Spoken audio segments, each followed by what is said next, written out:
Since where we find ourselves is based on photographs taken in the early 1900s in North Carolina, I decided that we should perform folk music that was popular at that time in that region. Our first song, Old Joe Clark, is rooted in a real person, Joseph Clark, who was a Kentucky musician, mountaineer, moonshiner, and womanizer. And he was murdered in 1885. As you can imagine, there's a great deal of folklore surrounding Old Joe, and it's difficult to separate the fact from the fiction. There are over 90 verses of this song that exist today, and fortunately for you, we're only going to sing 85 of them. Another song that was popular in the early 1900s was a riddle song. The riddle song was a lullaby that originated in England in the 1400s and was most likely carried by immigrants to the Appalachian region. The third song we'll perform for you is an African-American spiritual. The exact origins of Do Lord are unknown, but it likely originated in the early 1800s from enslaved people. It was well known in the early 1900s and is still popular today as a hymn and a camp song. For this next set of songs, we welcome to our stage Randy Gindler playing percussion, Lukas Simpson on banjo, Klaus Jöstlein on fiddle, whom you just heard, and Barbara Paule on bass.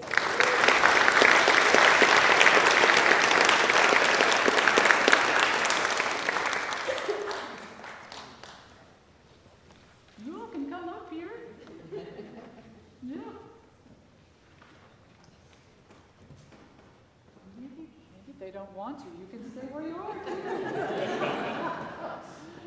Here we go.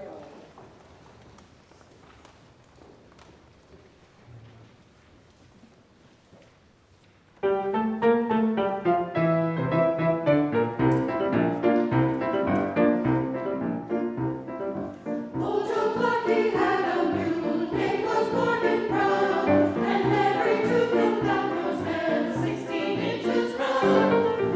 Joe Clark had a yellow cat.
I gave my love a stone.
The next two songs in our program are folk songs by artists who are still alive today. In the song That Lonesome Road by James Taylor, the narrator tells the wanderer to stop blaming others, face the consequences of your actions, and keep walking until the lonesome road ends. The tone of the song is penitent, but shows a path forward and is very much in the tradition of Appalachian spirituals and blues songs. Both Sides Now was written by Joni Mitchell in 1966. Mitchell calls it an examination of illusion versus experience. As of 2025, this song has been recorded over 1,500 times. The message of the song has become shorthand for the moment we realize, at any age, that certainty is an illusion and wonder is unavoidable.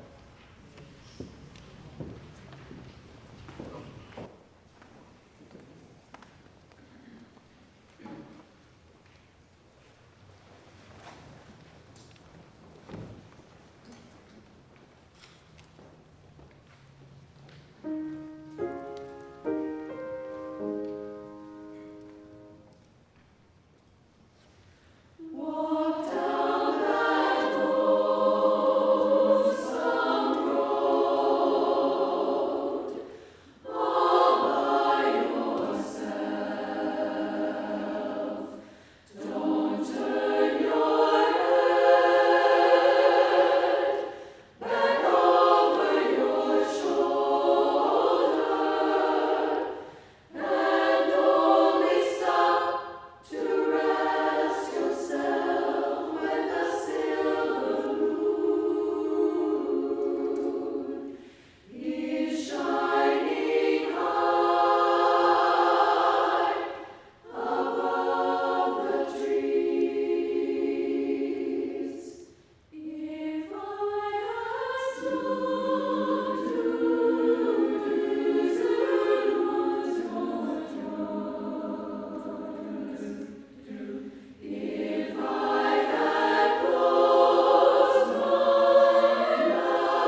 The next two folk songs in our program originated in foreign countries. The Parting Glass is a farewell song that came about in the early 1600s in Scotland. It migrated to Ireland in the early 1800s and has become the quintessential song of farewell, raising a glass, wishing joy, and letting go. Tourloute Acadienne Montréalaise is a Canadian folk song in the tradition of a mouth reel. A mouth reel is the art of imitating an instrumental reel or jig with one's mouth. So this song has no words, just nonsense syllables.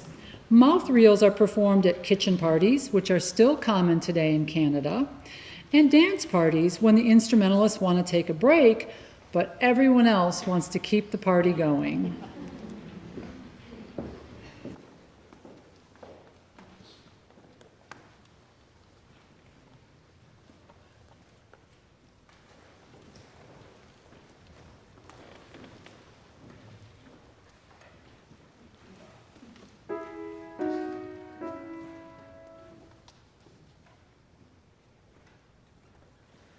Oh, the money that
Our performance of Where We Find Ourselves is a regional premiere based on a book by the same name. I came to learn about this work from one of our principal artists, Tina Sayers, who is a personal friend of the composer Michael Busowitz-Quorn. Tina will be one of our soloists in the third movement. Tina, can you give us a wave? She's way in the back right now. This is a picture of the book, which is a collection of photographs taken between 1897 and 1922 in Durham, North Carolina, by photographer Hugh Mangum. And then this next picture is a self-photo of the photographer himself, Hugh Mangum. He was quite a character. He loved children and having fun. As I just mentioned, these photographs were taken in Durham, North Carolina. So let's set the stage a little bit. Between 1897 and 1922, Durham, North Carolina was a rapidly changing hub, driven largely by the tobacco manufacturing, textile mills, and a burgeoning African-American business community that became known as the Black Wall Street. At that time, the Jim Crow era was in full force across the South, enforcing strict racial segregation and social hierarchies. Despite these tensions, Durham's diverse population created a unique environment for interaction among blacks and white residents, with economic opportunity and cultural exchange. For a photographer like Hugh Mangum, this meant his camera captured a vivid cross-section of Durham's population at a time when few people were documenting such diversity. Ongoing developments in photographic technology made portraits more accessible, allowing Mangum to operate a traveling studio and photograph a wide range of people of different races and social standings, who might not otherwise have had the means or opportunity to commission a portrait. His work reflects the intersection of a segregated society and a growing middle class eager to define and record their own identities. The mix of social upheaval, economic change, and evolving technology shaped Mangum's images, giving us a window into both the everyday lives and the aspirations of a community in transition. Hugh Mangum's glass plate negatives were stored for decades in a family tobacco pack house, a type of barn, on property near Durham, North Carolina. They remained there, largely forgotten, until they were rediscovered by his descendants cleaning out the old barn. Because the pack house wasn't climate controlled or protected from the elements, many of the plates fell victim to moisture, mold, and physical damage. Some plates were stained, others were cracked or broken, and many bore the marks of long-term neglect. Yet enough survived to give us a remarkable window into the diverse communities Mangum photographed. Many of Hugh Mangum's glass plate negatives show overlapping portraits or ghosted figures because of accidental or intentional double exposures. In the era of large format cameras, photographers loaded and advanced glass plates by hand. If Mangum didn't swap out a plate, or if the shutter was opened more than once without changing plates, he could record multiple images on the same piece of glass. Sometimes this was deliberate. Perhaps he was experimenting artistically or trying to conserve materials, while other times it was an unintentional byproduct of rapid, on-the-go portrait sessions. The result is a fascinating blend of subjects sharing a single photographic space. After the rediscovery of Hugh Mangum's negatives, his descendants chose Duke University to house and conserve the fragile plates, specifically in the David M. Rubenstein Rare Book and Manuscript Library. It was there the professors Margaret Sartor and Alex Harris edited the collection into the book Where We Find Ourselves. The work that we are performing for you tonight has 5 movements: hats, hair, work, scars, and memento vivere. All of the photographs are courtesy of Margaret Sartor, Alex Harris, and the David M. Rubenstein Rare Book and Manuscript Library at Duke University. We begin with the movement hats, which raises an important question.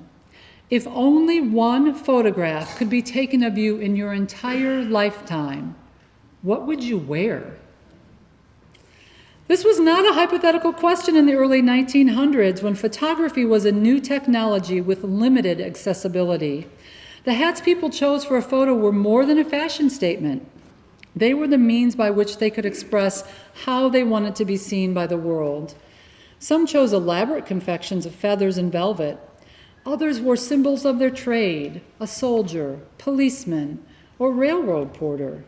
They wore simple hats of straw or felt, perhaps the only ones they owned. We move next to the movement hair. On its surface, this song is a study of the many ways people have historically processed hair to conform with societal expectations. Ethnic hair has been particularly censured throughout Western history, using lye to straighten and sometimes burn coiled hair. Don't forget the lie, the everlasting lie. Musically, this song progresses from silly to brutal. Initially, it seems like we're being asked to assimilate, and then unfolds into a shouting down of assimilation itself. As the song develops, an underlying anger and frustration emerges. It ends with a demand for individuality and a cry for freedom and belonging.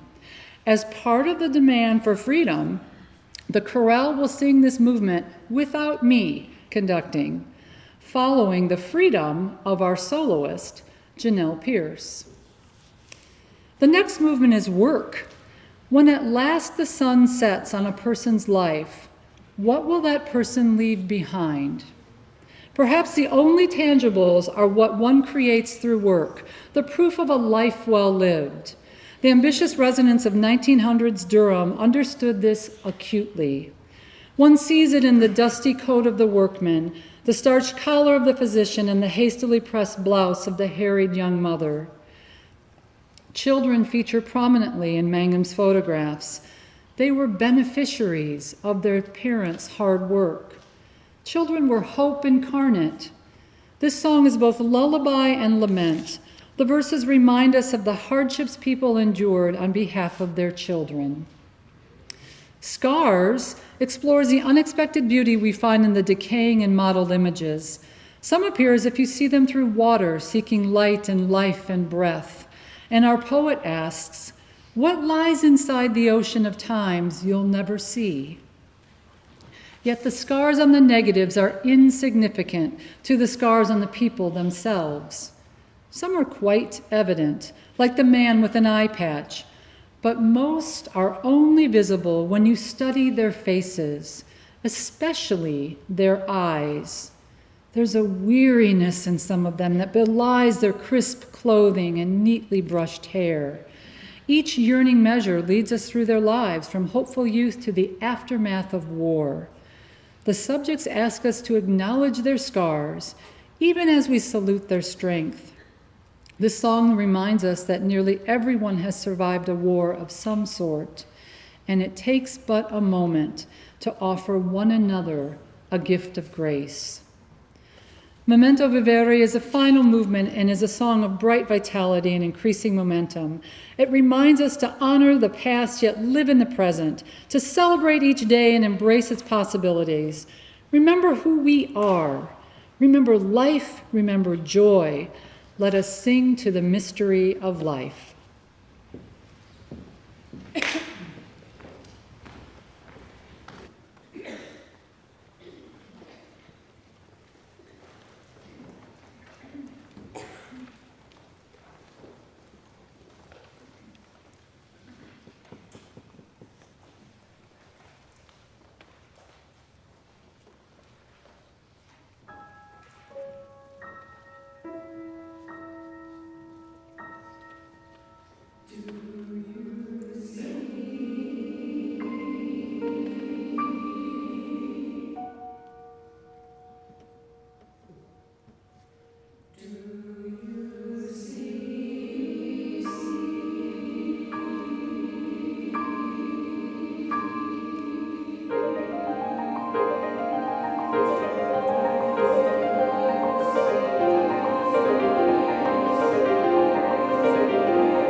Hey Jack, comb it back, tone it down, rake it up, make it fit, cut it off, better keep it short, hiding who you are. Scorching it, torching it, singe the fringe, curl it down. Don't forget the line, the everlasting line. High like that, curl like that, learning to belong. Yearning to be